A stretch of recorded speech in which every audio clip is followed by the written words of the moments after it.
As we have already learned about the human skeletal system, which have two main division, the axial skeleton and appendicular skeleton.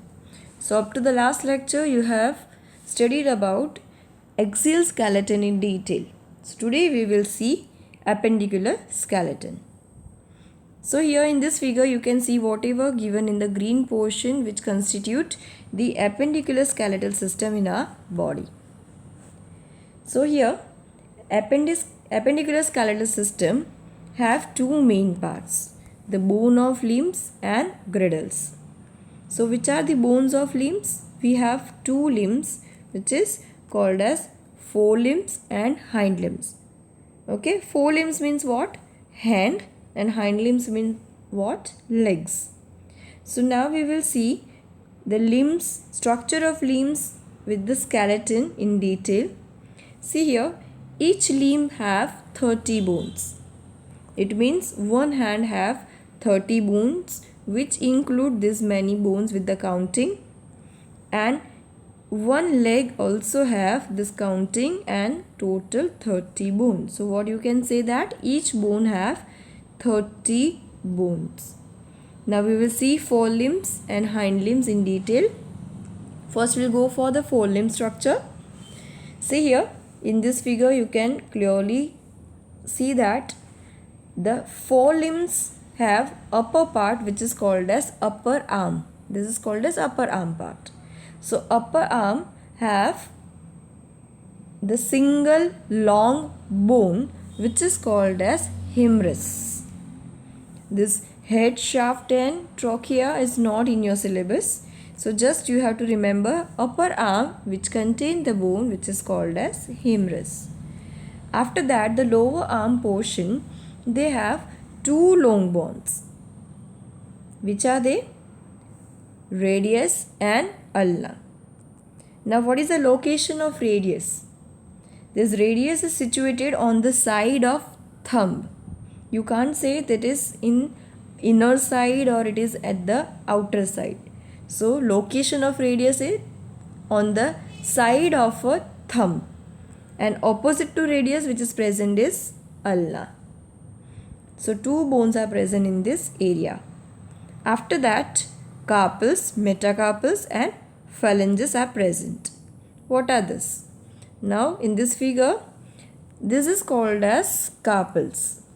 Carpals means wrist bone. Now how many wrist bones are there? 1, 2, 3, 4, 5, 6, 7 and 8. These names are not important to you, not in your syllabus. I am just showing you the countings. So total 8 carpals are present, or you can say total 8 wrist bones were there. After wrist bones we have metacarpals bones. Here how many metacarpals? In one hand 1, 2, 3, 4 and 5 metacarpals. This all the metacarpals are present in the palm regions. And after the metacarpals we have phalanges. What are the phalanges? The bones which are present in our finger and thumb. So here you can see each finger have 3 bones, but our thumb have only 2 bones. So total we have 14 phalanges. So again we have 8 carpals, 5 metacarpals and 14 phalanges in one hand. Now we will see hind limb, or you can say the leg region. Upper part of the hind limb have the long bone which is called as thigh bone, or you can say as a femur. The interesting thing is the thigh bone or the femur is the longest and the strongest bone in our body. After that 2 bones were there, tibia and fibula. In hind limb you can see as an location the inner one which is called as tibia and the outer one is called as fibula. The hind limb have an additional bone than the forelimb. What's its name? It is called as patella. Where is present? See here. This smaller round is called as patella. It is also called as kneecap bone. What is the function of it? It joins the lower end of the femur to the next part. So this is kneecap bone and it is developed from the tendon. Now after that we will see the foot bones at the lowest part. Here we have tarsals, metatarsals and phalanges. So how many tarsals we have? We have 7 tarsals bone, or you can say the ankle bones. Metatarsals are 5, and as the forelimbs, here also we have 14 phalanges. How? Because the thumb have only 2 and other have 3. So here also you can count it. There are 30 bones in each hind limb. Again, just revise the points. Forelimbs have humerus, radius, ulna, 8 carpals, 5 metacarpals and 14 phalanges. Hind limb have femur, the longest and strongest one, tibia, fibula, tarsals. Metatarsals are 5, tarsals are 7, phalanges are 14 and the extra bone which is called as patella. So total 30 bones in each limb. Now the next point, we have completed bones of the limbs. Now we will go for the girdles. Girdles are the part of skeleton which help to articulate the limbs, which give the support, articulation to the limbs bone to the main axial skeleton. So there are 2 girdles in human body. First, which is called as shoulder pectoral girdle, and second, which is called as hip girdle. Now we will see these girdles in detail. First, we will go for the shoulder girdle, or which is also called as pectoral girdle or the shoulder pectoral girdle. Now this shoulder pectoral girdle consists of 2 flat triangular bone which is called as scapula. Triangular kind of structure, both the side, which is called as scapula. In common, we are also calling as an shoulder blade. What is the location of this shoulder blade? It lies at the dorsally or the dorsal region of our body. So it is the back side which is called as dorsal region of the body.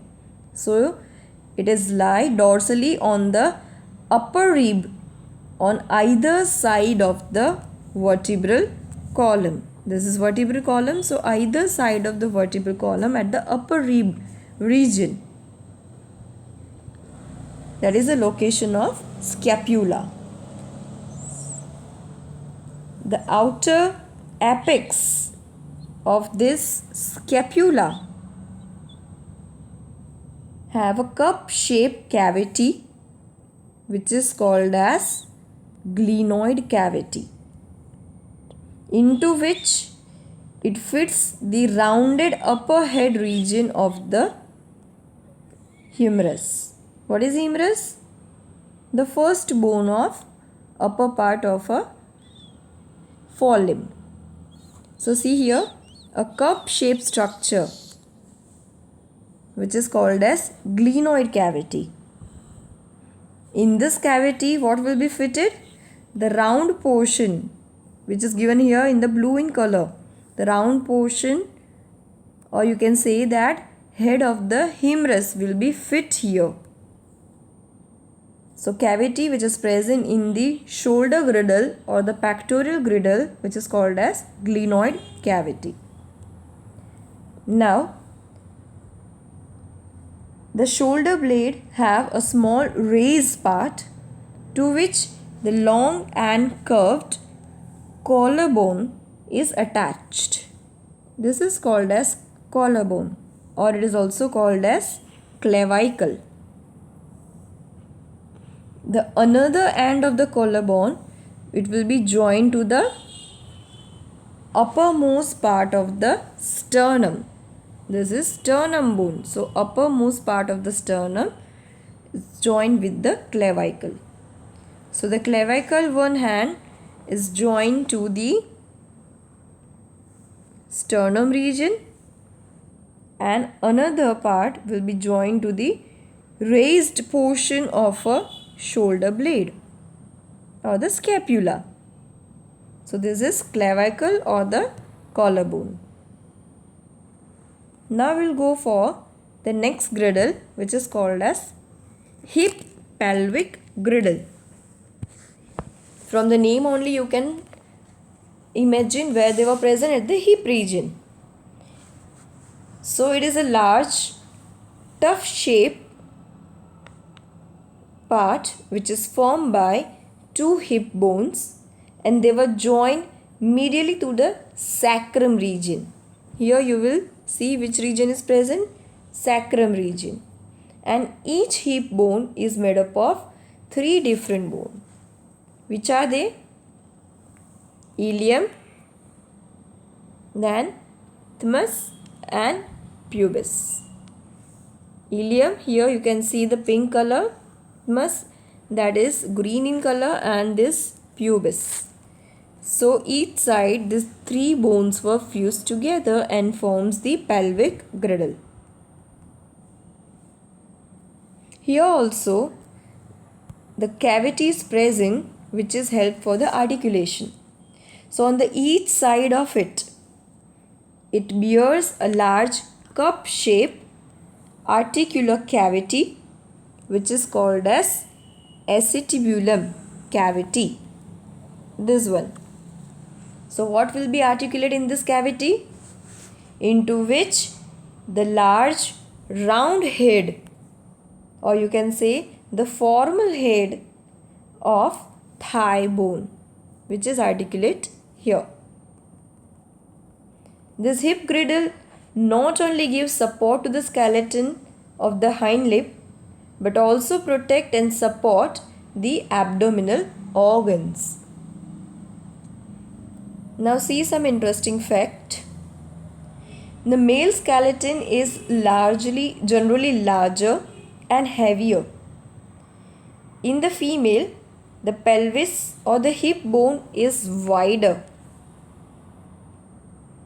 and the throat shape to adapt for the accommodating the fetus in the uterus during the pregnancy. In this figure you can see the difference between the male and female pelvic region. The female and male pelvic different in the several ways. First, the female pelvic brim, or you can say this region, is larger and the wider than the male. And second, the angle of the pubic arch, this one, is greater in the female pelvis, mostly near about the 90 degree than the male.